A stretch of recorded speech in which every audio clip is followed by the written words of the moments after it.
ala ihsanih wa syukru lahu ala taufiqihi wa amtinanihi wa asyhadu an la ilaha illallah wahdahu la syarika lahu ta'ziman li sya'nih wa asyhadu anna Muhammadan abduhu wa rasuluhu da'ila ridwanih. Allahumma shalli alaihi wa ala alihi wa ashabihi wa ikhwanih. Para hadirin, para hadirat yang dirahmati Allah Subhanahu wa taala. Alhamdulillah pada kesempatan kali ini kita bisa berjumpa kembali dalam rangka untuk saling mengingatkan. Dan pada kesempatan kali ini topik yang kita bahas adalah permasalahan yang penting bagi kita semua, yaitu bagaimana membangun keluarga yang sakinah. Karena tentunya kita tahu waktu kita paling banyak adalah secara umum waktu kita paling banyak adalah di rumah. Kita habiskan waktu di rumah bersama istri, bersama anak-anak ya. Maka kalau kita bisa bahagia di rumah kita ya, maka berarti kita adalah orang yang bahagia ya. Meskipun mungkin di luar kita menghadapi permasalahan, mungkin diomelin oleh orang, mungkin ribut sama orang, mungkin debat sama orang, tapi kalau di rumah kita menemukan ketenangan, maka benar-benar kita bahagia ya.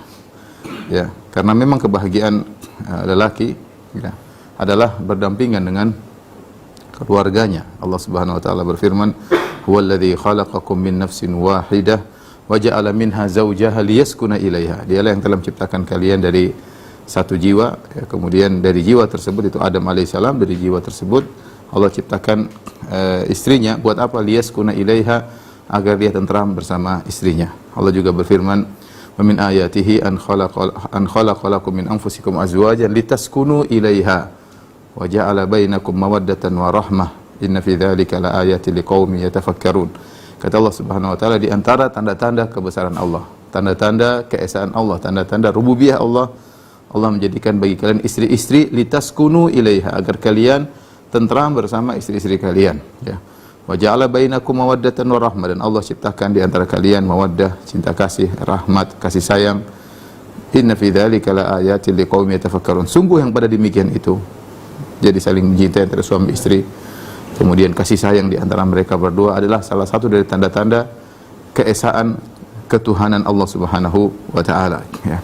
Oleh karena seorang berusaha untuk bisa menciptakan surga di rumahnya, bagaimanapun cara dia berusaha agar dia menjadi orang bahagia. Kalau di rumah dia merasa tentram, maka banyak hal yang bisa dilakukan ya. Tapi kalau di rumah dia sengsara, maka sungguhnya dia adalah orang yang paling menderita. Saya banyak sekali orang-orang curhat ya, masalah keluarga ya. Sebagian saya dapati kasus, Masya Allah, orang ini kalau di luar ya terkenal, kemudian dihormati oleh orang, bahkan terkadang dia harus keluar dengan istrinya secara bersandiwara seakan-akan dia bahagia, tapi ternyata dalam rumah tangganya penderitaan yang dia rasakan. Sang istri menderita, sang lelaki juga menderita ya. Oleh karenanya kita jangan terbedaya dengan kebahagiaan di luar yang hanya fata morgana. Kebahagiaan kita semuanya itu di rumah. Kalau kita tidak menemukan, seorang laki tidak menemukan kebahagiaan, kenyamanan, ketentraman di rumah, sungguhnya dia tidak bahagia. Pengennya keluar rumah terus, pengennya ke sana kemari cari kebahagiaan di luar. Karena kebahagiaan laki sungguhnya adalah ketika dia bersama keluarganya. Dia rindu untuk bertemu istrinya, kangen untuk bertemu dengan anak-anaknya ya.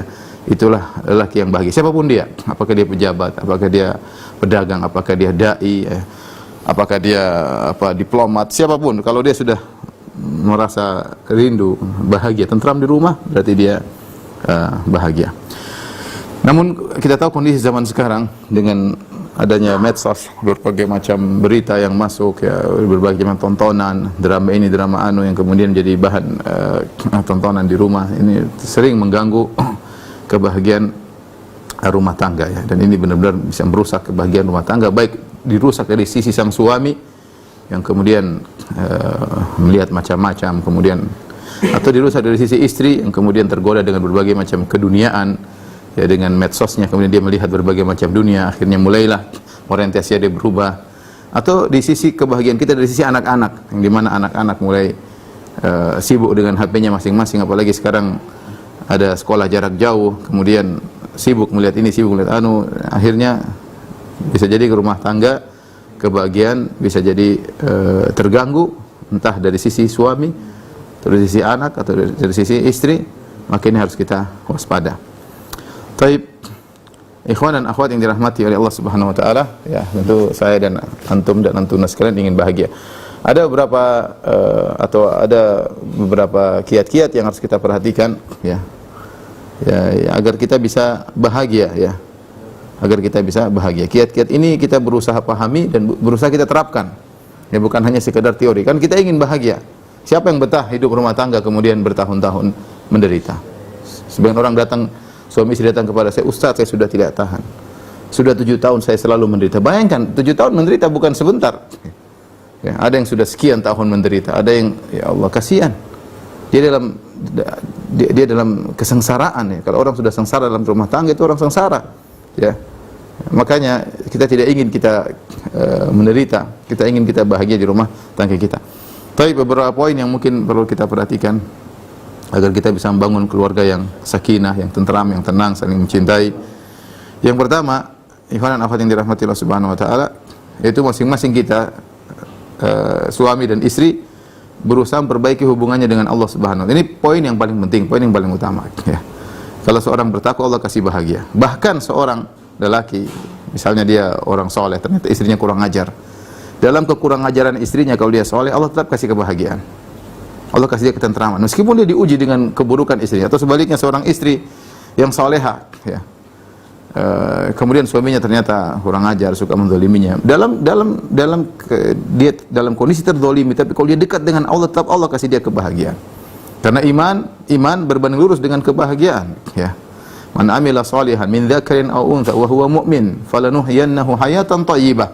Allah sudah janji, kata Allah Subhanahu wa taala, barang siapa beramal saleh, ya, laki-laki maupun perempuan, wa huwa mu'min, dalam kondisi beriman kepada Allah, falanuhyiyannahu hayatan thayyibah, kami akan berikan dia kehidupan yang baik, kehidupan yang baik. Terlebih lagi jika kedua-duanya ternyata soleh dan solehah, ya, maka tentu mau tidak mau itu secara otomatis, tidak usah dicari, maka kebahagiaan itu akan Allah berikan secara otomatis, ya, karena janji Allah Subhanahu wa taala, Allah la yukhliful mi'ad, Allah tidak menyelisih janjinya, ya. Bukankah Nabi SAW bersabda, ihfazillah yahfazka, ya, jagalah Allah maka Allah akan menjagamu. Jika seorang laki menjaga dirinya, bertakwa dengan pandangannya, bertakwa dengan pendengarannya, bertakwa dengan lisannya, maka Allah akan jaga dirinya, Allah jaga rumah tangganya, Allah jaga istrinya, Allah jaga anaknya, Allah jaga kebahagiaannya. Sebaiknya juga wanita demikian. Kalau dia bertakwa kepada Allah dengan pandangannya, bertakwa kepada Allah dengan lisannya, bertakwa kepada Allah dengan pendengarannya, maka Allah akan jaga kebahagiaannya. Oleh karenanya dahulu para salaf, mereka saling berwasiat sebagaimana diriwayatkan dari Ma'qil bin Ubaidillah Al-Jazari. Beliau berkata, kanatil ulama idza iltaqau tawasau bihadhil kalimat. Dahulu para ulama kalau mereka bertemu, mereka saling berwasiat dengan wasiat-wasiat berikut. Itu 3 wasiat. Wa idza ghabu kataba biha ba'dhum ila ba'dhin. Bahkan kalau mereka tidak ketemu, mereka saling nulis surat. Sempatin untuk nulis 3 wasiat ini, saling mengingatkan. Mereka sudah sama-sama tahu. Mereka bukan orang-orang bahlul seperti sebagian kita, tidak. Mereka para ulama. Tapi mereka merasa perlu saling untuk mengingatkan, ya. Perlu untuk saling mengingatkan. Bahkan kalau mereka ketemu, mereka saling berwasiat. Kalau mereka tidak ketemu, mereka saling tulis, ya. Tulis surat kepada satunya, terus kepada yang lainnya. Apa 3 wasiat yang sangat penting ini? Man aslaha sariratahu aslahallahu alaniyatahu. Barang siapa yang memperbaiki hubungan dia dengan Allah ketika dia bersendirian, dalam kesendirian dia baik, dia tetap bertakwa kepada Allah dalam kesendiriannya, ya. Tidak ada orang bersama dia, dalam safarnya, dalam kesendiriannya, maka Allah akan perbaiki zahirnya. Ini wasiat pertama. Yang kedua, man aslaha ma bainahu bainallah kafahullah bainahu bainan nas. Barang siapa yang memperbaiki hubungan dia dengan Allah Subhanahu wa taala, dia bertakwa kepada Allah, ya, dimanapun dia berada, ya, sir al-alaniyah, dalam kondisi sendirian maupun di depan banyak orang, ya, di kampung atau di luar kampung, ya, dia berusaha bertakwa, perbaiki hubungannya dengan Allah Subhanahu wa taala. Apa balasannya? Aslahullahu, ya, aslaha ma bainahu wa bainal kafahullahu ma bainahu wa bainan nas. Maka Allah akan mencukupkan dia hubungan antara dia dengan manusia yang lain, ya. Hubungan dia dengan manusia yang lain, di antaranya dengan istrinya, di antaranya dengan anaknya, di antaranya dengan bosnya, dengan pegawainya, dengan rekan kerjanya. Yang jelas dia perbaiki hubungannya dengan Allah terlebih dahulu.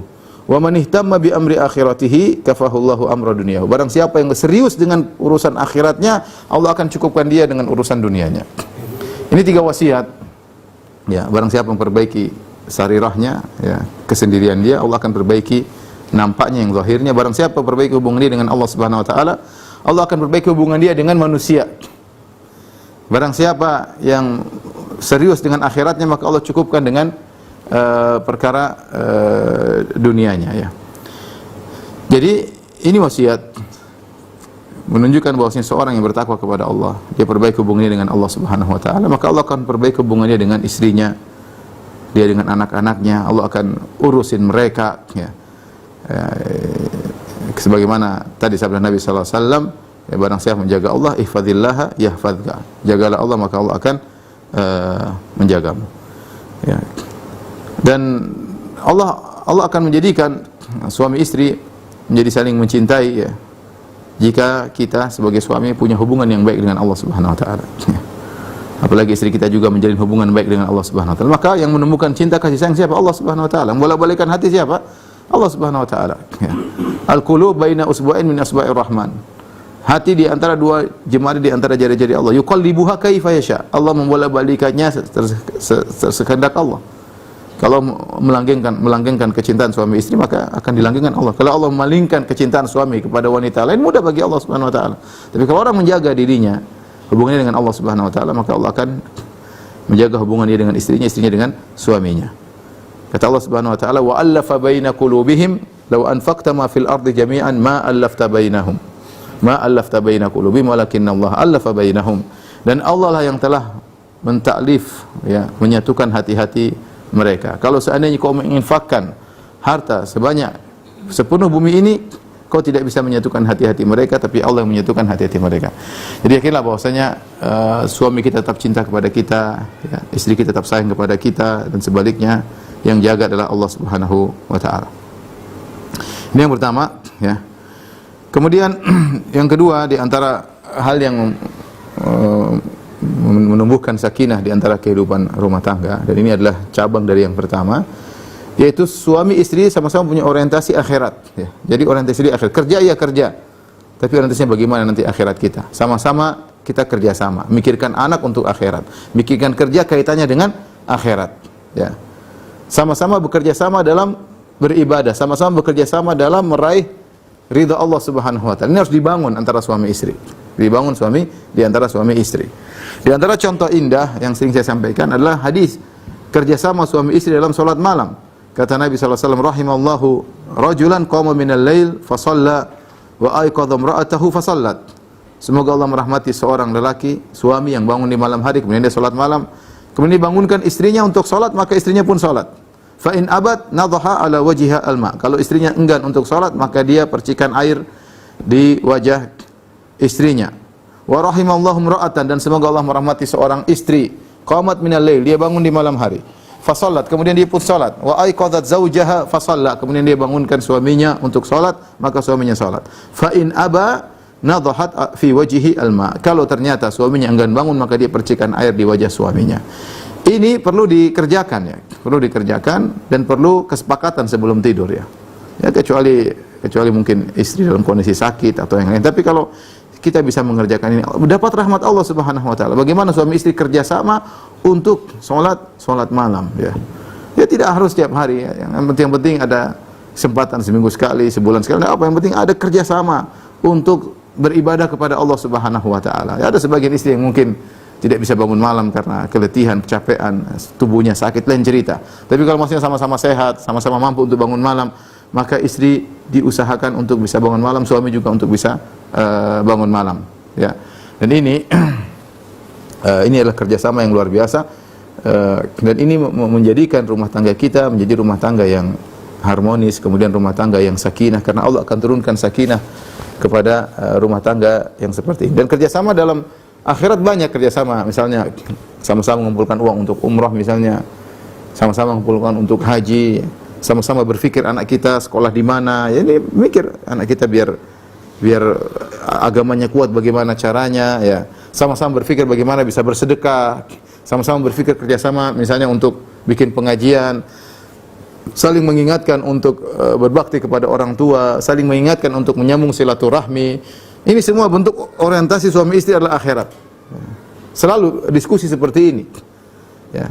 Karena kalau kita orientasi kita akhirat, maka Allah akan berikan ketenangan, ya. Berpikir, sama-sama berpikir, suami suami istri ya. Jadi ini adalah hal yang bisa menumbuhkan kasih sayang di antara rumah tangga. Bukan kerjasama nonton drama Korea, ya. Bukan kerjasama nonton bioskop, ya. Bukan kerjasama untuk hal-hal yang maksiat, tetapi kerjasama untuk akhirat. Tapi berikutnya yang harus kita perhatikan agar kita bisa menumbuhkan kehidupan rumah tangga yang sakinah, yaitu masing-masing harus mengetahui kewajibannya. Ya, jangan hanya mengetahui haknya, masing-masing harus mengetahui kewajibannya. Ini perkara yang sering dilupakan. Kelihatannya sepele, tetapi ternyata kenyataannya banyak suami lupa dengan kewajibannya, lupa atau tidak tahu, Allah alam, ya. Dan banyak wanita yang tidak tahu juga dengan kewajibannya. Ya. Kalau kita ketemu dengan orang, kita boleh tanya, tak tahu nggak kewajiban istri? Ya, mungkin dia tidak bisa sebutkan secara sempurna. Sama apa kewajiban suami, mungkin dia juga tidak bisa sebutkan secara sempurna. Maka seorang masing-masing harus mengenal kewajibannya masing-masing. Jangan hanya sekedar menuntut kepada pasangannya. Bahkan sebab utama terjadinya keributan di rumah tangga gara-gara masing-masing tidak melaksanakan kewajibannya, ya. Ini sering terjadi dalam kehidupan rumah tangga. Makanya Syekh Utsaimin rahimahullahu taala mencela orang yang seperti ini, yang hanya menuntut haknya tapi lupa dengan kewajibannya. Seperti yang Allah sebutkan dalam Al-Qur'an, wailul lil mutaffifin alladzina idza iktalu 'alan nasi yastawfun wa idza kaluhum aw wazanuhum yukhsirun ala yadhunnu ulaika annahum mab'utsun, ya, di yaumin azim yauma yaqumun nas li rabbil alamin. Celaka bagi orang-orang yang melakukan tatfif, yaitu mengurangi timbangan atau takaran. Alladzina idza iktalu 'alan nasi yastawfun, kalau mereka membeli barang dari orang, mereka minta barangnya dipenuhi, timbangannya dipenuhi, tidak mau kurang sedikit pun. Tetapi sebaliknya, wa idza kaluhum aw wazanum, tapi kalau dia jual barang sama orang, yukhsirun, dia kurangi sedikit, enggak banyak-banyak, ya. Ala yadhunnu ulaika annahum mab'utsun, tidakkah mereka sadar bahwasanya mereka akan dibangkitkan pada hari kiamat, hari yang sangat agung di mana mereka berdiri untuk menanti kedatangan Allah Subhanahu wa taala. Ini meskipun ayat berkaitan tentang orang-orang yang mengurangi timbangan, maunya kalau membeli dipenuhi, tapi kalau menjual dia kurangi. Namun kata Syekh Utsaimin rahimahullah taala berkaitan dengan hal-hal yang lain juga, bahkan dalam ranah keluarga, ya. Sebagaimana kita ingin hak kita dipenuhi, kita juga harus memenuhi kewajiban kita. Jangan kita hanya menuntut hak, kita lupa dengan kewajiban, ya. Jangan kita hanya menuntut hak, kita lupa dengan kewajiban, ya. Maka seorang suami harus murajaah kembali apa kewajiban-kewajiban saya, ya. Kewajiban baik jasmani maupun berkaitan dengan kebutuhan rohani, apa kewajiban saya. Istri pun demikian. Apa kewajiban saya? Apa hak saya? Dia harus tahu, jangan cuma tahu hak, lupa dengan kewajiban, lupa dengan kewajiban. Oleh karena saya ingatkan, di antara tafsir firman Allah Subhanahu wa taala, fa idza ja'atis sakha yauma yafirul mar'u min akhihi wa ummihi wa abi wa sahibatihi wa banihi. Ketika ditiupkan sangkakala, ya, maka seorang akan lari dari saudaranya, akan lari dari ibu dan bapaknya, akan lari dari istrinya dan anak-anaknya. Sebagian ahli tafsir mengatakan kenapa? Karena dia tidak mau dituntut oleh orang-orang terdekat tersebut. Seharusnya kita tahu dalam kondisi genting, seorang berusaha mencari orang-orang terdekat, berusaha bersama ayahnya, berusaha bersama ibunya, berusaha bersama saudaranya, berusaha bersama istri dan anaknya. Namun pada hari kiamat semua kabur. Dia kabur dari istrinya, dia kabur dari anaknya. Di antara sebab kenapa? Karena dia tahu selama di dunia dia tidak menunaikan kewajiban kepada istrinya. Dia tidak menunaikan hak anak-anaknya. Maka dia akan sengsara pada hari kiamat kelak. Nah, kita di dunia harus tahu, ya, suami apa kewajibannya kepada istri dan anak, harus tahu agar kita bisa menemukan keluarga yang sakinah, ya. Istri juga demikian, harus tahu apa kewajiban terhadap suami. Ya, setelah suaminya bekerja keras, kemudian memberi nafkah, memberi perhatian, dia harus tahu kewajiban dia melayani suami lahir dan batin, ya. Maka harus dia perhatikan. Jika tidak, ya, maka pasti terjadi keretakan rumah tangga. Bahkan boleh saya katakan, ya, bahkan sebagian ulama mengatakan, baru saya baca sekitar 50 sampai 60% atau sekitar 60% terjadi praktek poligami, ya. Terjadi praktek poligami karena suami tidak merasa bahwasanya istrinya mungkin, ya, bisa jadi sebab yang lain, suaminya tidak beres, tapi sisi yang lain banyak sebab yang menjadikan suami ingin poligami ya karena istrinya tidak bisa atau tidak menjalani kewajibannya yang seharusnya. Ya. Istri tidak menjalani kewajiban yang seharusnya ya. Dan ini demikian juga kalau kita ngobrol-ngobrol dengan sebagian orang yang berpoligami ya ada mereka merasa kekurangan dari istrinya ya. Maka masing-masing introspeksi diri ya. Ya. Kenapa? Apakah ada kesalahan pada diri saya? Jangan kita merasa sempurna. Mungkin ada kewajiban yang tidak kita kerjakan. Suami mungkin tidak mengerjakan kewajibannya, atau istri tidak mengerjakan kewajibannya. Ya, istri tidak mengerjakan kewajibannya. Kenyataannya sekarang misalnya, contoh sederhana, masalah pelayanan terhadap suami ya. Betapa banyak wanita kalau hendak keluar rumah baru berhias dan berhias ya. Bahkan bisa jadi setengah jam di depan cermin untuk berhias untuk orang lain, untuk teman-teman perempuannya atau untuk suami-suami temannya, karena ingin adakan pertemuan maka dia berhias. Tapi kalau untuk suaminya dia tidak pernah berhias. Suaminya mau datang kapan saja ya biasa-biasa saja. Ya. Tidak menyengajakan diri untuk berhias setengah jam untuk suaminya. Ya. Dan ini banyak terjadi. Kalau mungkin pernikahan tahun pertama, tahun kedua oke lah. Tapi sudah pernikahan 20 tahun, 15 tahun, anak-anak udah besar. Ya terkadang ini terlupakan dari sebagian istri. Maka saya ingat kepada para istri, ya tetap menjaga kebiasaan dia ketika masih nikah di awal, ya bagaimana dia perhatian untuk berhias untuk suaminya. Maka demikian pula meskipun dia sudah punya anak 3, punya anak 10, tetap dia berusaha berhias untuk suaminya. Jangan hanya berhias tatkala mau keluar rumah. Ya, ini tidak benar ya. Ya. Ini perkara kelihatan sepele, tapi ini bisa jadi menjadikan suami akhirnya berpikir untuk mencari wanita yang atau untuk melirik wanita lain atau untuk bermaksiat untuk melirik istri orang lain. Ya.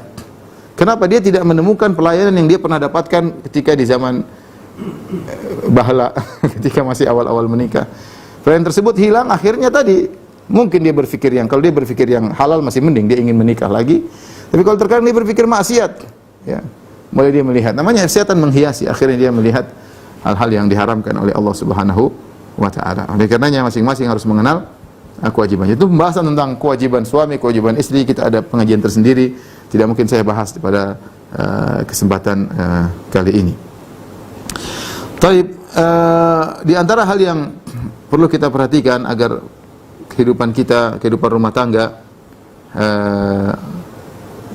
menjadi lebih langgeng dan lebih romantis dan lebih sakinah, yaitu kita harus sadar bahwasanya pasangan kita adalah orang yang paling berhak untuk kita baiki.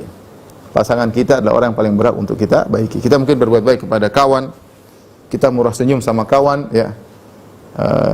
Kita kalau teman sejawat atau teman kantor, kita ngobrol bisa mesra, bisa berjam-jam kita ngobrol sama kawan. Harusnya istri lebih utama untuk kita berbuat baik kepada istri. Harusnya lebih utama. Sama, istri pun demikian.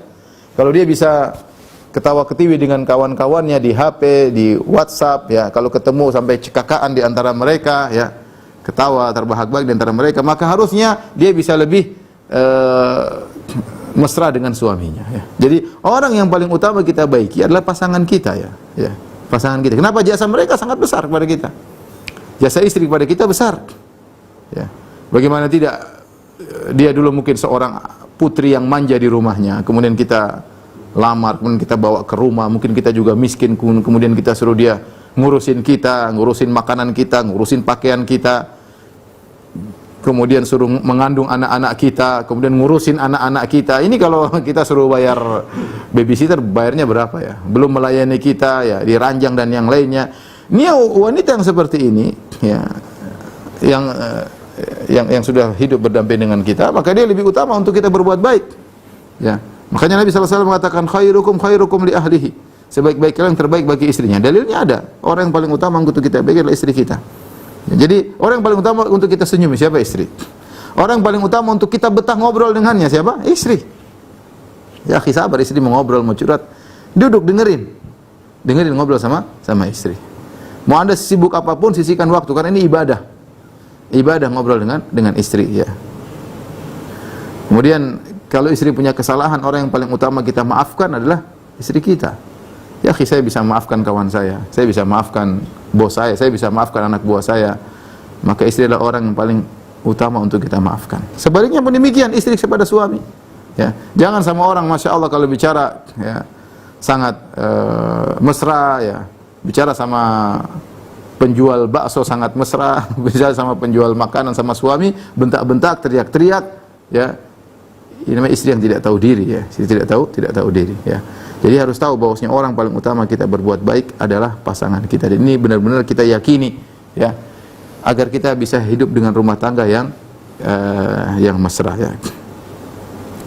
Tapi yang berikutnya, kalau terjadi perselisihan, dan ini adalah hal yang wajar, ya,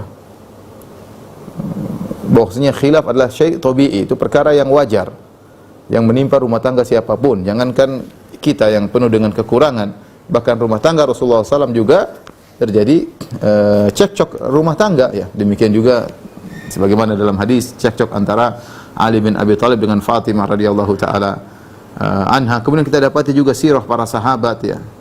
Terjadi permasalahan rumah tangga antara seorang suami dengan istrinya. Ini terjadi perkara yang biasa, perkara yang wajar. Bukan berarti kalau ada cekcok berarti istri kita tidak soleha, kita tidak soleh. Tidak. Ini perkara selama cekcok tersebut wajar, masih dalam koridor yang wajar, maka ini adalah hal yang biasa, ya. Namun bagaimana ketika kita menghadapi permasalahan dengan istri? Ya ikhwan dan akhwat yang dirahmati oleh Allah Subhanahu wa taala. Kalau kita menghadapi masalah rumah tangga, ya, maka yang pertama harus kita perhatikan yaitu kita jadikan sebab terjadinya perselisihan rumah tangga tersebutlah diri kita sendiri. Dan Allah sudah jelaskan dalam Al-Qur'an bahwasanya musibah yang menimpa kita adalah akibat perbuatan kita sendiri. Ya, akibat perbuatan kita. Jangan dulu kita salahkan istri kita. Mungkin zahirnya istri kita yang salah. Mungkin zahirnya suami kita yang salah. Tapi sebelum itu semua, kenapa sampai suami kita salah sama kita? Kenapa sampai istri kita zalim sama kita? Kembali kepada diri kita. Karena kita enggak beres. Karena kita bermasalah. Awalamma asabatkum musibatun qad asabatum mislaiha qultum anna hadza qul huwa min indi anfusikum. Ya, tatkala para sahabat, ya ini kita bicara para sahabat, tatkala mereka terkena musibah di perang Uhud, ya, terkena musibah, mereka mengatakan qultum anna hadza, kalian berkata para sahabat, dari mana kok bisa kita kena kecelakaan seperti ini, kena musibah, sebagian sahabat meninggal dunia dan yang lainnya. Kata Allah, qul huwa min indi anfusikum, itu semua dari diri kalian sendiri. Ini Allah bicara kepada para sahabat yang mereka keluar untuk berjihad di jalan Allah dengan penuh keikhlasan, dengan penuh perjuangan. Ketika mereka terkena musibah, Allah mengatakan qul huwa min indi anfusikum, itu karena diri kalian sendiri. Ya. Ya. Mama asabaka min sayyi'atin famin nafsik. Apa yang menimpa engkau dari keburukan adalah dari dirimu sendiri. Ini yang pertama harus kita camkan dalam diri kita. Masalah problematika rumah tangga itu karena kita. Ya. Karena kita musibah, ya. Ma asabakum min musibatin fabima kasabat aydikum. Apa yang menimpa kalian musibah, maka musibah pun menimpa kalian, maka itu akibat perbuatan kalian. Makanya saya dengar ceramah, seorang saya ceramah tentang ada seorang laki, setiap dia ada masalah rumah tangga, ribut, maka dia keluar rumah, dia istighfar sebanyak-banyaknya. Astaghfirullah, astaghfirullah, astaghfirullah, astaghfirullah. Terus dia istighfar. Karena dia sadar bahwasanya meskipun zahirnya istrinya yang salah, tapi tidaklah, misalnya dia dizolimi oleh istrinya, zolimi misalnya istrinya tidak melayaninya, istrinya bentak-bentak dia, istrinya nuntut terus, ya zahirnya istrinya yang zalim sama dia. Tapi dia tahu tidaklah terjadi demikian kecuali karena kesalahan dosa-dosa dia. Dan kita sekarang di dunia ini, zaman sekarang ini, siapa yang merasa bebas dari dosa? Ya. Dosa pandangan ini sudah kita nggak bisa hindari setiap hari. Dosa pendengaran, dosa ucapan, dosa komentar, dosa gibah, dan lain-lain. Banyak sekali kita berbuat dosa. Merendahkan orang lain, suudzon sama orang lain, dan banyak. Dan bisa jadi gara-gara dosa kita tersebut, maka Allah memberi teguran kepada kita melalui perangai yang buruk dari istri kita, ya, atau dari suami kita. Maka seorang laki ketika saya diceritakan seorang laki ketika dia ribut rumah tangga, maka dia banyak istighfar, astagfirullah, astagfirullah. Dia pergi ke masjid istighfar, astagfirullah, astagfirullah. Kalau enggak dia mojok di mana, di ruangan di rumahnya, kemudian istighfar terus sampai Allah meredakan semuanya, sampai istrinya kemudian tenang kembali, sampai kembali lagi dengan sedia kala. Ya. Pertama kita istighfar dulu. Ini sangat penting. Ketika kita menjadikan bahwasanya ini mungkin gara-gara dosa kita, maka perkaranya lebih ringan. Sama juga saya ingat cerita seorang lelaki ketika ribut sama istrinya, dia pun pergi ke masjid. Dia pergi ke masjid, sampai di masjid kemudian dia gelisah, kayaknya pingin pulang ke rumahnya. Baru lama di masjid, tahu-tahu dia kok pingin pulang ke rumahnya, ribut sama istrinya. Dia tidak betah di masjid, harusnya orang kan betah di masjid. Dia pingin pulang, pingin ketemu istrinya. Tidak tahu setelah bertengkar sama istrinya. Kemudian ketika dia balik, istrinya sudah nunggu di depan pintu. Kemudian istrinya berkata, saya tahu kenapa kau akan segera pulang. Sejak kau meninggalkan kakimu meninggalkan rumah, pergi meninggalkan rumah, saya istighfar terus sampai akhirnya Allah mengembalikan engkau kepadaku. Jadi maksud saya suami istri kalau lagi salah ya, jangan kemudian teriak-teriak, maki-maki, istighfar. Masing-masing istighfar. Astagfirullah ya. Masing-masing. Dan ini segera menjatuhkan ego seseorang ya. Karena laki-laki punya ego, istri juga punya ego ya. Istighfar aja udah. Mau istri ngomel kayak apa istighfar, mau suami ngomel kayak apa istighfar ya. Allah kasih pertolongan yang segera. Yang penting kita istighfar. Kemudian juga ketika kita ada masalah, pertama tadi kita tahu bahwasanya maksiat yang kita lakukan punya andil sehingga timbul problematika rumah tangga ya. Yang kedua, apapun yang terjadi ketika terjadi problematika rumah tangga, tetap kita harus kasih, kita punya andil. Seperti saya katakan, meskipun zahirnya istri kita yang salah, tetap kita pasang, saya punya andil dalam terjadinya keributan ini. Saya sadari ataupun saya tidak sadari. Contoh, zahirnya istri kita salah, istri kita ternyata waliyadzubillah ternyata kontak sama laki-laki lain. Misalnya, kita mungkin dapati HP-nya, kita ngamuk ya.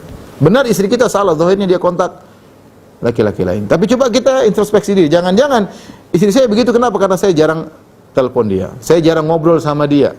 Tidak ada teman bicara sama dia. Kalau dia aja ngobrol sama kita, kemudian saya cuekin, ya. Seakan-akan dia hanya mengganggu waktu saya, ya. Sehingga akhirnya dia cari tempat untuk curhat yang lain. Wajar. Zahirnya dia salah, tapi kita pasang, kita mungkin punya andil dalam hal tersebut. Kita punya andil dalam hal tersebut. Dengan cara demikian, kita tidak melemparkan seluruh kesalahan kepada pasangan kita. Kalau kita lemparkan seluruh kesalahan kepada pasangan kita, ya, maka sulit untuk damai. Karena kita merasa benar, kita mau pasangan kita minta maaf. Dan saya katakan sulit, sesama pasangan masing-masing punya ego. Suami sulit untuk minta maaf, istri juga sulit untuk minta maaf. Kalau begitu, ya, kondisi semakin runyam, ya. Kemudian tatkala terjadi ya, perkara berikutnya, kalau terjadi perselisihan di antara rumah tangga ya, segera ingat-ingat kebaikan pasangan, jangan dilupakannya. Kata Nabi sallallahu alaihi wasallam, la yafruqu mu'minun mu'minah in kariha minha khuluqan radiya minhal akhar. Janganlah seorang lelaki mukmin membenci wanita mukminah, istrinya. La yafruq mu'min mu'minah. Nabi menyebutkan sifat yang utama lelaki mukmin dengan wanita mukminah. Istrimu seorang wanita mukminah. In kariha minha khuluqan, kalau dia tidak suka dengan perangai istrinya, pasti ada perang yang dia tidak sukai. Tidak ada yang sempurna. Ya. Radiya minhal akhar, ingat kebaikannya, dia pasti suka dengan perangai yang lain, ya. Jadi begitu kita mulai ribut dengan pasangan, ingat kebaikan-kebaikannya. Masya Allah, kemarin dia baru saja mijit saya, kemarin dia baru saja bikinkan makanan buat, kemarin dia baru saja gorengkan nasi goreng buat saya, kemarin baru saja dia ketawa-ketiwi dengan saya, kemarin baru saja kita jalan-jalan sama anak-anak. Ingat kebaikan-kebaikannya. Istri pun demikian. Saya rasa kalau bagi laki mudah untuk mengingat kebaikan-kebaikan istri, tapi kalau istri agak sulit mengingat kebaikan laki. Ya. Karena kalau sudah marah biasanya yang diingat keburukan-keburukannya. Jadi ini hati-hati para wanita, ya. Ya. Makanya Rasulullah SAW sudah ingatkan tentang bahaya wanita yang lupa dengan kebaikan-kebaikan suaminya. Ya. Ya. Kata Nabi SAW, in ahsanta ila ihdahunna dahra thumma ra'at minka syai'an laqalat ma ra'aitu minka khairan qat. Ya. Kalau kau melakukan kebaikan kepada istrimu sepanjang tahun, kemudian istrimu melihat keburukan kepadamu satu saja, maka dia berkata, aku tidak pernah merasakan kebaikan darimu sama sekali wahai suamiku. Dan karena istri, hati-hati istri, sebagian wanita sulit mengingat kebaikan-kebaikan suaminya. Yang dia ingat keburukan-keburukan suaminya. Sebagian istri Masya Allah diberi hafalan yang kuat, hafalan keburukan-keburukan suaminya. Mas, kamu waktu itu begini, kamu begini, dia hafal ya. Meskipun tidak usah ditulis di HP, dia sudah hafal. Apalagi kalau dia tulis di HP ya. Dia hafal keburukan-keburukan suaminya. Punya hafalan yang kuat. Kebaikan-kebaikan suami dilupakan.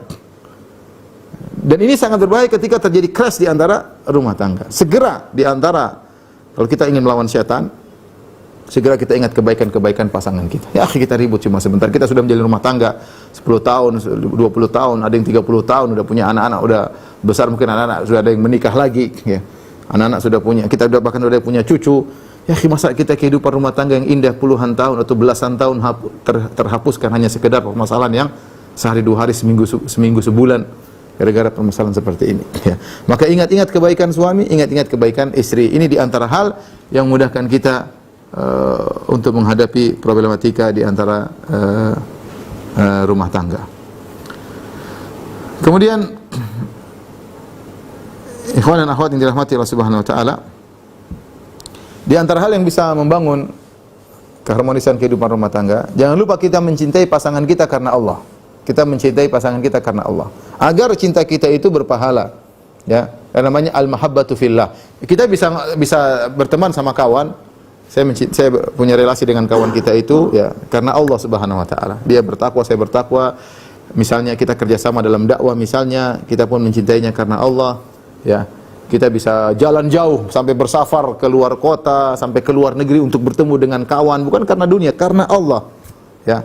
Kenal misalnya lewat medsos, kemudian kita ketemu dia karena Allah, itu mungkin kita lakukan. Nah, demikian juga ketika kita mencintai pasangan kita. Saya cintai istri saya karena Allah, ya. Saya cintai suami saya karena Allah. Karena kalau kita sekedar mencintai karena fisik, ya, fisik istri kita lama-lama juga pudar. Fisik suami juga lama-lama pudar, ya. Semakin hari semakin memudar kecantikannya. Tapi kalau kita cinta karena Allah, ada kelanggengan dan kita dapat pahala, ya. Di antara bukti kalau kita cinta karena Allah, kita mudah memaafkan. Saya mencintai karena punya kesalahan, ya wajar kita mudah memaafkan istri kita. Kenapa? Saya mencintainya karena Allah. Saya mencintai dia karena dia selama ini membantu saya dalam berdakwah di jalan Allah. Saya mencintainya karena dia selalu mengingatkan saya kalau saya melakukan kesalahan, melakukan penyimpangan, maka istri saya yang mengingatkan, ya. Saya mencintainya karena Allah, karena dia telah membantu saya untuk menundukkan pandangan. Saya mencintainya karena banyak hal yang kita ingat kebaikan istri kita, kita mencintainya karena Allah. Ketika kita bisa mencintai pasangan kita karena Allah, dia punya kesalahan, dia punya kekurangan, kita bisa mudah untuk berlapang dada. Kemudian di antara hal yang bisa membantu untuk membangun keluarga sakinah, tinggalkan metode studi banding. Jangan pernah membanding-bandingkan rumah tangga kita dengan rumah tangga orang lain. Jangan pernah, ya. Sedikit pun jangan pernah. Jangan pernah membandingkan istri kita dengan istri orang lain, dan jangan pernah membandingkan suami kita dengan suami orang lain, ya. Kita tidak boleh melakukan studi banding. Kebahagiaan kita sendiri, orang lain biarkan kebahagiaannya, ya. Kalau kita mau, kita baca hadis-hadis Nabi sallallahu alaihi wasallam, kita berusaha mengikuti Nabi sallallahu alaihi wasallam, mengikuti kehidupan rumah tangga Nabi, itu oke. Tapi kalau kita bandingkan lihat rumah tangga Abu Fulan, lihat rumah tangga Ummu Fulan, maka itu menghancurkan keluarga kita sangat cepat. Sangat cepat, ya. Kita nggak tahu rahasia orang di rumahnya, kita kelihatannya zahirnya oke. Dalam rumah tangga dia kita nggak tahu, dan kita tidak perlu cari tahu. Ya, sebagian rumah tangga begitu mudah hancur, kenapa? Karena tadi dia membandingkan pasangannya dengan yang lain, ya. Dia membandingkan pasangannya dengan yang lain, ya. Dia lihat misalnya kawannya berjalan mesra dengan istrinya, sementara istrinya tidak bisa demikian, maka dia kemudian bandingkan. Atau seorang wanita melihat lelaki berjalan dengan istrinya dengan begitu mesra, dengan gandeng tangannya, sementara suaminya tidak pernah demikian. Tidak usah dibandingkan, ya. Kalau kita ingin bahagia, ya, kita tidak perlu membandingkan dengan orang. Kalau kita ingin baik, kembali kepada sunnah-sunnah Nabi Shallallahu Alaihi Wasallam. Kapan sekali kita mengatakan sayang, kamu tidak seperti istri atau si fulana, maka itu langsung rusak, langsung dia sakit hatinya dan sulit untuk dilupakan. Sama seorang suami juga kalau istrinya mengatakan kamu kok tidak seperti Abu Fulan, ya, maka ini benar-benar perkataan yang sangat menyakitkan, yang sulit untuk terlupakan. Kemudian di antara hal yang bisa membangun keharmonisan rumah tangga, ya, kelihatannya sepele tapi ini penting, jangan lupa untuk romantis di antara suami istri, ya. Ini seharusnya perkara yang tidak perlu diajari, karena biasanya antum semua sudah hebat dalam masalah romantis, apalagi zaman dahulu kala, ya. Jangan cuma waktu belum nikah aja romantis, ketika sudah nikah segala romantis dikubur, ya. Enggak, ya. Kita lihat bahwasanya kalau kita baca hadis-hadis sudah sering dibahas oleh para ulama, ya, para ustadz, ya, bagaimana Rasulullah SAW adalah sosok yang sangat romantis kepada istri-istrinya ya. Ya. Banyak sekali dalil-dalilnya, saya sebutkan secara singkat saja. Ya, bagaimana Rasulullah SAW kalau manggil istrinya dengan kata-kata yang indah, dengan manggil ya Humaira, yang artinya wahai wanita yang sangat putih sampai nampak rona-rona merah di pipinya. Masalah panggilan saja Nabi tidak sembarang memanggil. Nabi manggil dengan panggilan yang menyenangkan hati istrinya. Maka seorang suami atau seorang istri berusaha memanggil suaminya dengan nama yang dia senangi. Ya, kalau dia senang dipanggil dengan Abu Fulan, maka panggil suaminya dengan Abu Fulan. Ya, kalau dia senang dipanggil namanya dengan nama yang lengkap, panggil dengan nama yang lengkap. Misal namanya Paijo, dia senang dipanggil Paijo, panggil Paijo, jangan panggil Jo, jangan ya. Tergantung. Pokoknya apa yang disukai suaminya dia kenali, ucap. Kalau dipanggil Abu Fulan, ya panggil Abu Fulan. Sama istri, apa yang dia suka dipanggil dengan namanya. Ya. Kalau dipanggil wahai sayang, wahai cantik, ya, wahai apa kayak gunakan. Lihat Nabi SAW romantis. Dalam panggilan saja Rasulullah SAW romantis. Nah, kita terkadang manggil istri ya, asal-asalan ya. Apalagi kalau istri kita sudah gemuk, kita panggil ndut, ya Allah, kasihan. Ya. Jangan sakiti hatinya. Panggilan dengan panggilan yang menyenangkan hatinya. Kemudian Nabi SAW lihat bagaimana dengan Aisyah radhiyallahu taala anha. Aisyah kalau minum, ya. Kemudian Rasulullah SAW mengambil gelas yang bekas minum Aisyah. Kemudian Rasulullah SAW putar gelas. Rasulullah SAW minum dari tempat bekas bibir Aisyah radhiyallahu taala anha. Ya, dan ini menunjukkan perhatian Nabi SAW karena Nabi tahu wanita masalah begini masalah sensitif. Bagi kita laki-laki mungkin ini perkara apa sih, mau minum mau dari mana saja yang penting minum. Tapi bagi perempuan tidak, ini diperhatikan oleh mereka. Makanya Nabi SAW ketika minum, Rasulullah SAW minum dari gelas bekas bibirnya Aisyah radhiyallahu taala anha. Bahkan demikian juga Rasulullah SAW menggigit dari bekas gigitan Aisyah radhiyallahu taala anha. Ya. Ini diriwayatkan oleh Aisyah bagaimana praktek Nabi memperhatikan keromantisan bahkan dalam masalah makan ya. Bukankah Nabi SAW yang mengatakan lasta tunfiqu nafaqatan tabtaghi biwajhillah hatta ujirta 'alaiha hatta luqmata tajla fi imratik. Tidaklah kau berinfak ya karena Allah kecuali kau dapat pahala sampai suapan yang kau suapkan ke mulut istrimu. Bagaimana seorang kalau romantis karena Allah dia suapin istrinya, Masya Allah dia dapat pahala di sisi Allah Subhanahu wa taala ya. Makan bareng, minum bareng ya. Kemudian Nabi SAW sebelum tidur ngobrol sama istrinya. Sebagaimana hadis Ibnu Abbas, "Kuntu inda khalati Maimunah fatahaddatsa Nabi sallallahu alaihi wasallam ahli sa'atan tsumma raqada." Aku nginap di rumah bibiku Maimunah, istri Nabi sallallahu alaihi wasallam. Aku mendengar Nabi ngobrol sama istrinya beberapa saat kemudian Nabi tidur. Jadi ternyata Nabi sallallahu alaihi wasallam sebelum tidur ngobrol-ngobrol dulu sama istrinya. Dan ini hal yang sering kita lupakan. Ya, pulang dari kerjaan masing-masing bawa HP-nya, urusan kantor belum selesai, ketawa-ketawa di WhatsApp, ya. Istri nunggu dari tadi untuk ngobrol, tidak kasih kesempatan untuk ngobrol. Akhirnya istri pun main WhatsApp sendiri, ketawa-ketawa juga dengan temannya. Satu ranjang berdua, satu di pojok, kemudian ini apa ini rumah tangga seperti ini. Anak-anak nangis dikasih HP, selesai, anak-anak juga sibuk main HP, selesai. Ya. Masing-masing punya dunia sendiri, inilah dunia medsos rumah tangga zaman now, ya. Ya, udah pulang, HP taruh sudah. Istri taruh HP, udah berhenti. Ngobrol. Sunnah Nabi SAW ngobrol dengan istri sebelum apa? Sebelum tidur. Ya, masing-masing punya urusan. Kita punya urusan di luar. Mau punya urusan dakwah kayak, mau punya urusan kantor kayak.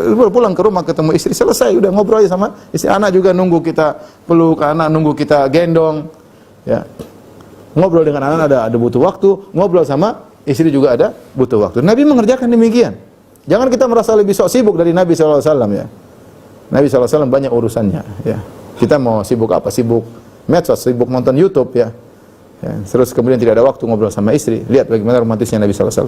Nabi SAW diantara keromantisan Nabi SAW, Nabi baca Quran sambil menyandarkan kepalanya di paha Aisyah radhiyallahu taala anha sementara Aisyah dalam kondisi haid ya. Tetap aja Rasulullah SAW dalam melaksanakan ibadah bisa juga sambil mesra baca Quran sambil bertelekan kepada Aisyah radhiyallahu taala anha ya. Rasulullah SAW ketika puasa masih juga mencium Aisyah radhiyallahu taala anha ya. Rasul dalam kata-kata Aisyah radhiyallahu taala anha ya bahwasanya Rasulullah SAW berpuasa fayuqabbiluni, maka Rasulullah SAW menciumku ya padahal dalam kondisi berpuasa ya. Puasa tidak menghilangkan, bukan berarti puasa tidak romantis, tetap bisa romantis. Dalam hadis yang lain riwayat Abu Dawud, Rasulullah SAW kalau mau keluar ke masjid, beliau cium dulu istrinya baru pergi ke masjid. Ya, siapa di antara kita melakukan demikian? Mau ke masjid, cium dulu istrinya. Apalagi yang nggak pernah ke masjid, kapan mencium istrinya? Mau ke masjid, cium istri dulu. Masya Allah. Siapa mengalahkan romantisnya Nabi SAW? Luar biasa. Dicium istrinya baru pergi ke masjid ya. Saya pernah jalan kaki, kemudian tiba-tiba saya lihat seorang wanita ngantar istrinya sampai di pagar luar. Suaminya mau kerja, dia melepaskan kepergian suaminya.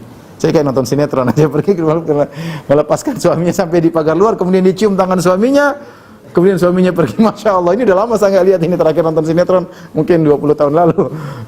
Ini Masya Allah, zaman sekarang masih ada. Ini di Jakarta, Masya Allah. Mungkin di kampung masih ada di Jakarta. Ada ini. Keluar diantar suaminya sampai di pintu pagar luar, kemudian dicium suaminya.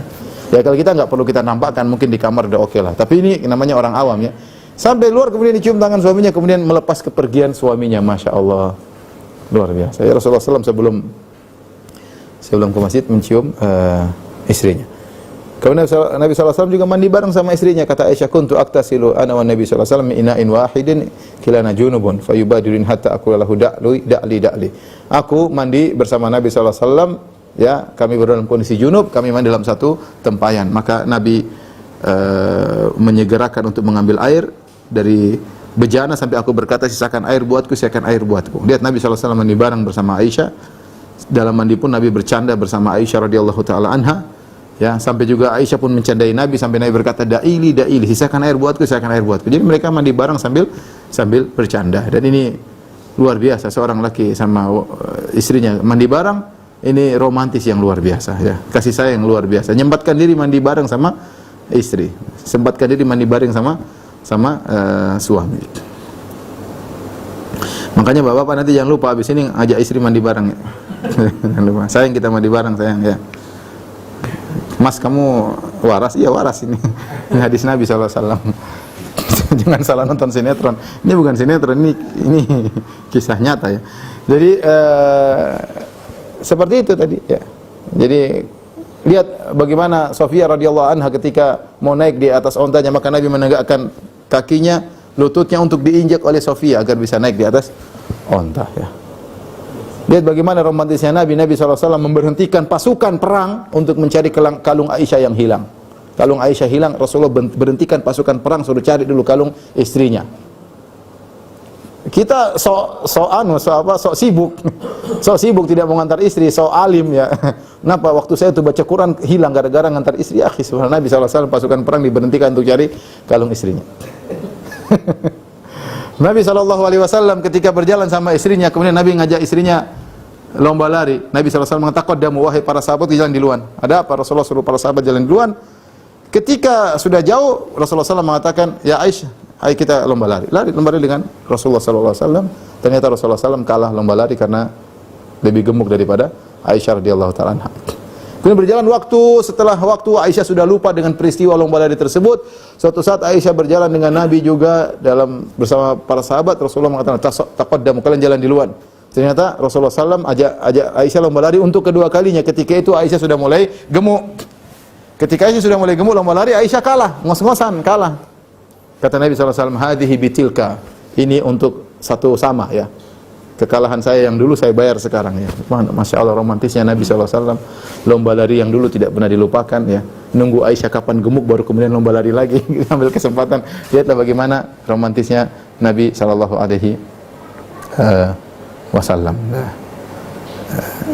Dan hal seperti ini tentu banyak dari Rasulullah SAW. Tapi maksud saya ini contoh sederhana ya. Lihatlah bagaimana Nabi SAW ketika hari Id, kemudian Nabi mengatakan, ya Aisyah, hendak melihat orang Habasyah sedang bermain-main di masjid. Maka Aisyah pun nonton orang Habasyah bermain-main di masjid. Kemudian Aisyah di pinggir jendela, kemudian Aisyah meletakkan dagunya di atas pundak Nabi, kemudian menempelkan pipinya di pipi Nabi SAW. Kata Nabi, hasbuk, sudah cukup Aisyah? Kata Aisyah, belum. Nabi nunggu. Kata Nabi, hasbuk, sudah cukup Aisyah? Belum. Kata Aisyah radhiyallahu anha, saya tidak berminat lihat mereka main, tapi saya ingin menunjukkan kepada orang-orang bagaimana kedudukanku di sisi Nabi. Mumpung Aisyah lagi meletakkan dagunya di atas pundak Nabi, menempelkan pipinya di pipi Nabi SAW, dilihat oleh orang-orang lain bagaimana Nabi sayang kepada Aisyah radhiyallahu taala anha. Ketika Nabi ditanya, "Man ahabbun nasi ilaik?" Siapa orang paling kau cintai? Kata Nabi sallallahu alaihi wasallam, Aisyah. Disebut namanya Aisyah. Tanpa malu-malu bilang Aisyah. Ya, biasa, saya cinta sama istri saya. Ya. Saya cinta sama istri saya.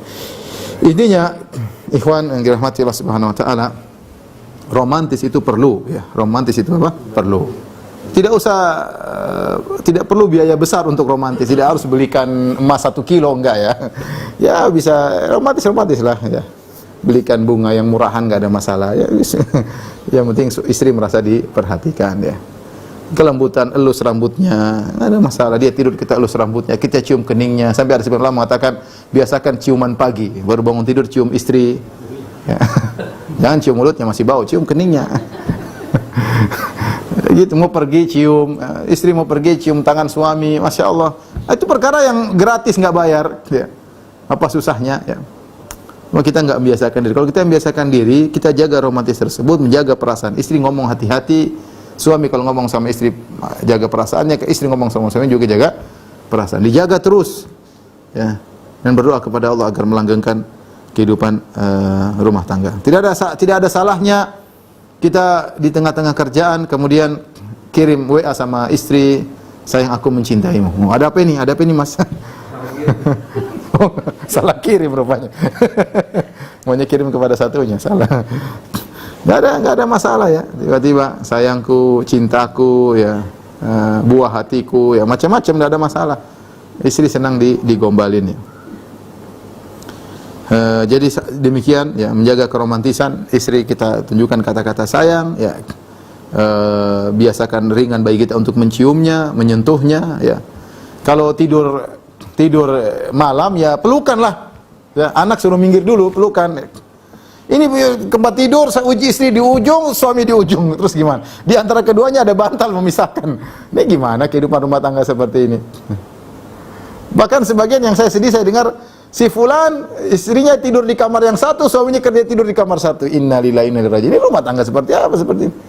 Istrinya punya kamar sendiri, suaminya punya kamar sendiri. Ya akhirnya suami istri tidur bareng, berdampingan. Hilangkan semua sekat di antara antum berdua. Nanti enak tidur sama istri, pelukan, hangat ya.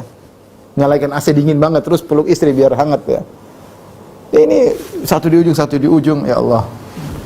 Bagaimana kemudian mau tumbuh rasa cinta? Biasakan yang mesra-mesra seperti itu, ya. Biasakan. Taib. Di antara hal yang juga bisa menumbuhkan kasih sayang di antara suami istri adalah memperhatikan keluarga pasangan. Ini sangat penting ya, sangat penting. Ketika seorang suami melihat istrinya begitu perhatian sama keluarganya, dia akan ada tanda terima kasih. Dan itu pasti muncul, ya. Apa kata seorang penyair, ahsin ilan nasi tasta'bid qulubahumu fatalama sta'badal insanal ihsanu. Berbuat baiklah kepada orang lain, kau akan bisa merenggut hatinya, memperbudak hatinya. Betapa kuat seseorang manusia diperbudak oleh kebaikan. Ya, kalau kita lihat istri kita baik sama keluarga kita, ya, maka kita pasti sayang sama dia. Dia perhatian sama kakak kita, perhatian sama adik kita, perhatian sama orang tua kita, perhatian sama ponakan kita, ya. Nah, kita sayang ya. Saya punya kawan sampai dia selalu ingat sama istrinya, dia bilang, istri saya Ustadz, ketika bapak saya sakit dia yang suap bapakku. Kita saja tidak melakukan demikian. Kita anaknya tidak melakukan demikian. Tapi istri saya dia suap bapak saya, suap orang tua saya ketika sakit. Itu tidak bisa dilupakan oleh sang lelaki. Bagaimana istrinya begitu sayang sama orang tuanya sampai menyuap orang tuanya. Ya. Sama demikian juga seorang suami perhatian sama keluarga istri. Ya. Tentu istri akan lebih sayang kepada suami karena suaminya memperhatikan keluarga istri. Dan ingat, ini kita dibangun di atas pahala, membantu berbuat baik kepada kerabat. Uang kita sumbangkan ke sana sini sama kerabat kita pelit, ya jangan ya. Kita berbuat baik sama keluarga istri kita berbuat baik, keluarga suami kita berbuat baik. Nah, apa uang kita insyaallah Allah ganti dengan yang lebih banyak. Baik, ini di antara hal juga ya mungkin berkaitan dengan anak-anak ya, kelihatannya kita lupakan ya, sama anak-anak juga penting ya, harus kita perhatikan. agar kehidupan kita bisa romantis, karena anak-anak itu harus kita beri perhatian khusus juga, ya, kerjasama antara suami istri, bagaimana bersikap terhadap anak-anak, ya. Di antaranya, ikhwan dan akhwat yang dirahmati Allah Subhanahu wa taala, jangan lupa adil kepada anak-anak, ya. Sederhana adil sama anak-anak. Kalau kita cium satunya, yang lain juga diciumin. Kalau kita peluk satunya, yang lain juga dipeluk, ya. Kalaupun kita terpaksa tidak bisa condong kepada salah satunya, maka jangan kita tampakkan sayang kita di hadapan yang lainnya. Jangan, ya. Intinya kita di hadapan yang lain kita harus berusaha seadil-adilnya, dan itu perintah, ya. Kata Nabi sallallahu alaihi wasallam, "I'dilu baina auladikum." Adilah di antara anak-anak kalian. Makanya sering terjadi dan itu banyak terjadi kalau kita punya anak pertama. Kemudian 2 tahun berikutnya dia punya adik, anak kita yang kedua. Mulailah kita peluk-peluk anak yang kedua, anak pertama cemburu, dia masih kecil tapi dia sudah punya fitrah untuk protes. Ini kenapa? Dia merasa kasih sayang dia diambil oleh adiknya yang baru muncul. Itu cemburuan itu ada, tidak bisa dihindari, ya. Itu ada. Ya. Dia merasa demikian, ya. Saya juga begitu ketika anak saya yang keempat, Habibah, ketika masih kecil saya selalu cium-cium. Kakaknya Zainab protes. Dia bilang, Abi kenapa? Abi tidak adil. Abi kenapa cium-cium Habibah terus? Ya. Terpaksa saya harus jelaskan. Saya bilang, adikmu masih kecil. Dulu kamu waktu kecil juga seperti ini, Abi cium-cium, ya. Cuma kamu nggak ingat. Baru dia boleh mikir. Tapi intinya dia jangan sampai dia merasa tidak disayang, dia merasa orang tuanya tidak adil, ya. Ya. Maka ini sangat penting adil terhadap anak-anak. Ya. Kalau beli baju semuanya, kalau beli mainan semuanya, kalau buat jalan-jalan semuanya. Kalau kita ternyata tidak bisa adil dalam suatu kondisi, harus kita jelaskan yang logis agar dia bisa ngerti. Banyak kejadian, dan ini saya dapat beberapa kasus. Jadi seorang ibu terlalu sayang kepada salah satunya karena ada sebab. Misalnya seorang ibu sayang kepada adik yang paling kecil. Sebabnya apa? Adik ini ternyata punya kekurangan. Dia autis misalnya, atau dia ada kelainan jiwa, atau dia ada penyakit jantung, sehingga ibunya sangat perhatian, dan ini membuat cemburu yang lainnya. Nah, seorang ibu ketika seperti itu dia harus jelaskan kepada kakak-kakaknya yang lain. Anak-anak, ini ibu harus perhatian khusus kepada adikmu, sehingga mereka ngerti. Ketika sang ibu mudah memaafkan yang kecil, ketika sang ibu mudah memberi uzur kepada si kecil. Kenapa? Karena si kecil ini punya kekurangan. Karena ini terjadi, harusnya orang tua lebih perhatian kepada salah satunya, bukan karena kelebihannya, justru karena kekurangannya. Jadi sebagai ibu dia beri uzur, dia tidak menyalahkan, sementara yang lain sudah marah-marah, ya. Maka sang ibu harus jelasin, atau sang ayah harus jelasin, kenapa saya begini, karena kondisi kakakmu atau kondisi adikmu seperti ini, yang membuat ibu harus memberi perhatian lebih khusus, ya. Sehingga mereka tetap merasa bahwasanya ibu mereka tetap adil. Kapan anak-anak merasa tidak disikapi adil oleh orang tuanya, akan timbul riak permasalahan dalam rumah tangga, ya. Saya katakan tadi, namanya permasalahan rumah tangga bisa timbul datang dari pihak suami, dari pihak istri, dan juga dari pihak anak-anak, ya. Kemudian juga percaya sama anak-anak tapi jangan berlebihan. Kita ada thiqah, percaya sama anak-anak tapi jangan berlebihan, terutama di zaman sekarang ini. Sebagian orang terlalu berlebihan, sudah anak saya percayain, sudah dia mau apa saja, mau kasih HP terserah, dia mau main game terserah, dia mau apa. Kita tidak tahu apa yang dia lihat, tidak tahu apa yang dia buka, tidak tahu siapa teman-temannya, kita tidak tahu apa yang dia nonton. Hati-hati. Kita tidak juga kita tidak percaya sama anak sama sekali, enggak boleh juga. Kita harus menunjukkan kita menghargai anak. Kita punya rasa kepercayaan sama anak, kita kasih tanggung jawab. Tetapi di sela-sela itu kita harus ngecek sesekali. Ya, jangan kita lepas begitu saja, ya. Jangan kita lepas begitu saja. Ya. Karena ada sebagian orang terlalu berlebihan kepada anaknya, sampai ada kejadian seorang dilapor sama tetangganya, Pak, anak bapak saya lihat ngambil sesuatu barang sederhana. Oh enggak mungkin anak saya demikian, anak saya enggak mungkin begitu tuh, anak saya sudah dididik, enggak mungkin. Dia bela, ya bisa jadi itu benar. Akhirnya tetangganya terus mengatakan, bukan apa-apa, saya kasih tegur antum, ya ini anak antum sekarang mungkin ngambil barang sedikit, tapi kalau tidak diperbaiki, nanti suatu saat dia ngambil barang lebih banyak. Oh, enggak mungkin. Jadi percaya yang berlebihan, ternyata benar, setelah berjalan bertahun-tahun, akhirnya anaknya melakukan pencurian yang lebih besar. Ya, maka kita boleh percaya sama anak, tapi jangan berlebihan. Ada saatnya kita cek, ada saatnya kita buka HP-nya, ada saatnya kita buka laptopnya, kita periksa. Ya, kita periksa. Sehingga anak-anak pun ketika setan menggoda dia untuk melakukan yang haram, dia tahu bapak saya akan periksa, ibu saya akan periksa. Tetapi ketika dia merasa aman dari periksa bapak dan ibunya, Dia akan bebas berkelana di medsos dan dia bisa melihat macam-macam, bisa berkontak sama yang macam-macam dan bisa jadi rusak pola pikirnya gara-gara apa yang dia dapatkan dari medsos. Hati-hati. Ya. Jadi sebenarnya dia tidak jadi melakukan keburukan gara-gara kita lepaskan begitu saja, dia bisa jadi melakukan keburukan. Ya. Ini juga terjadi dalam masalah, misalnya masalah kerjaan ya. Saya ketemu dengan seorang, dia cerita, Ustadz, ada keluarga dia memberi amanah kepada seorang untuk ngurus tokonya. Ngurus tokonya. Kemudian saking bagusnya ini orang kerja, dibiarkan tidak pernah dicek sama sekali, tiba-tiba dia berkhianat setelah berapa tahun. Ini terjadi. Dan dia bilang itu bukan salah. Sebenarnya orang itu baik Ustaz, tetapi keluarga saya ini atau bapak saya ini salah. Ya, karena dia terlalu membiarkan orang tersebut, namanya syaitan datang ketika mungkin berapa tahun lagi baru digoda oleh syaitan.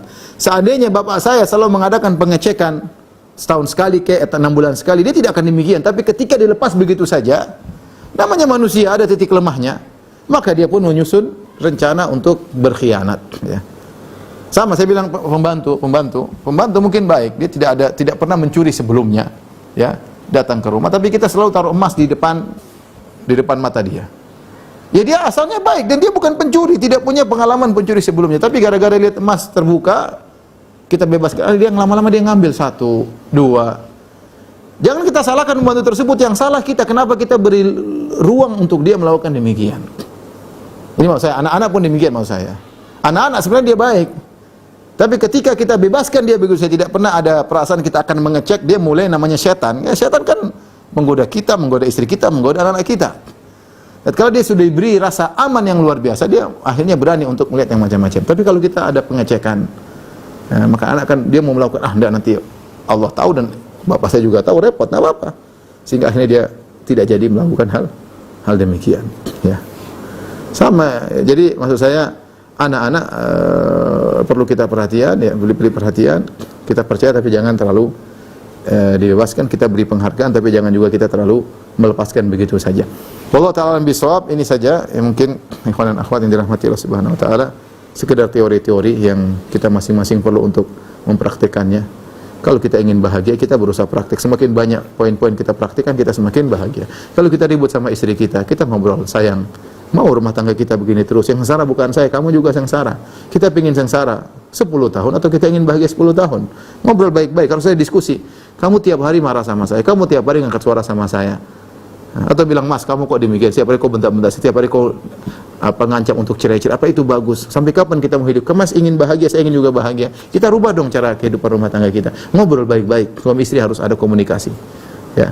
Kita ingin bahagia enggak? Kalau ingin bahagia, lihat mana daftar yang kau sukai, mana daftar yang kau tidak sukai. Istri pun demikian, berusaha mengenal apa yang disukai suaminya, apa yang dibenci suaminya. Suami berusaha mengenal apa yang disukai istrinya, apa yang dibenci istrinya. Lakukan. Yang disukai suaminya kerjakan, yang tidak disukai tinggalkan.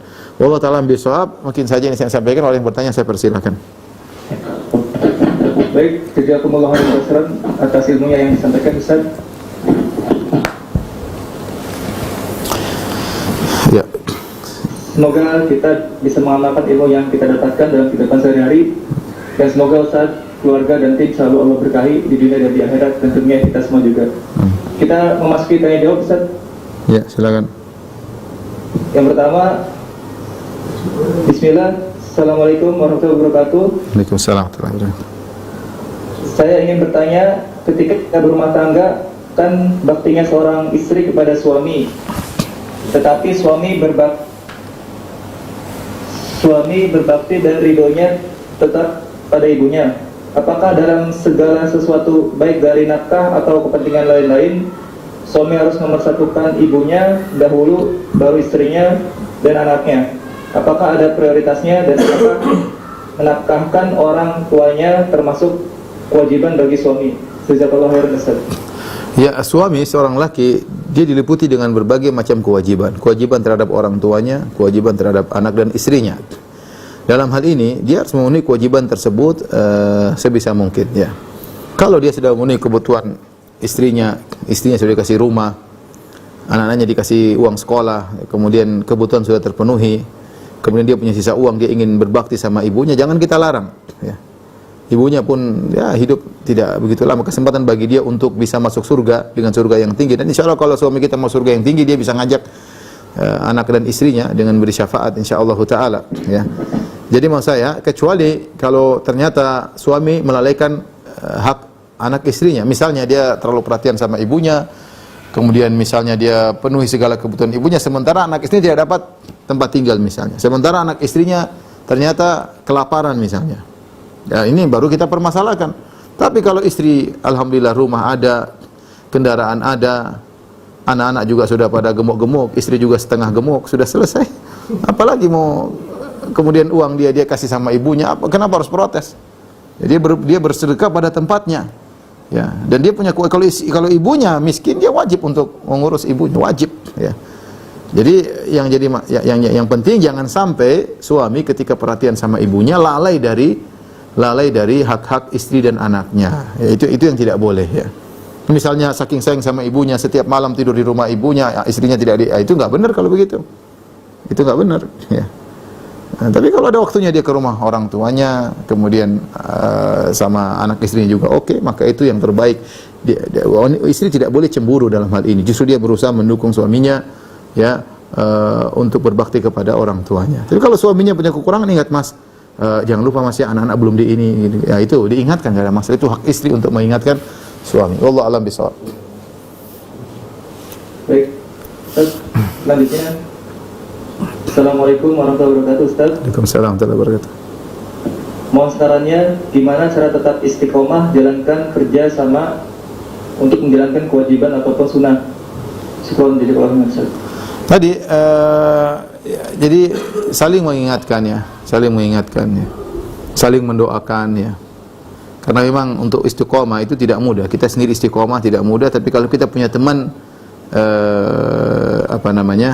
membantu kita untuk istiqomah, itu yang terbaik di antara yang harus disyukuri oleh Allah Subhanahu wa taala, zaujatan tu'inuhu ala amril akhirah. Ya. Yaitu istri yang membantu dia dalam urusan akhirat, ya. Kalau Anda punya istri yang seperti ini, maka pegang erat-erat ya. Ini istri yang jarang seperti ini, istri yang soleh yang bantu suaminya untuk ingat tentang hari akhirat, ya. Namanya lalai itu ada. Suami lalai ada. Dan kelalaian itu sangat mungkin dengan apa yang ada di HP kita membuat kita lalai banyak. Kita nonton berita, mata kita hanya melihat yang tidak benar, akhirnya kita jadi lalai, hati kita menjadi hitam, menjadi gelap. Suami istri pun demikian, melihat mungkin hal-hal yang di medsos, dan makanya perlu saling mengingatkan. Ya, sayang kita sholat malam, sudah lama kita tidak sholat malam bareng. Ya, harus ada inisiatif dari diri sendiri. Ya, sayang kita sudah lama nggak ikut pengajian ajak anak-anak, ya, berangkat seperti itu. Jadi tadi sesekali waktu saling mengingatkan, karena hati memang bisa lalai. Wallahu a'lam bishawab. Baik, masih ada waktu, Ustaz? Boleh 1-2 pertanyaan lagi kalau ada. Nah, bismillah, assalamualaikum Ustaz. Waalaikumsalam warahmatullahi wabarakatuh.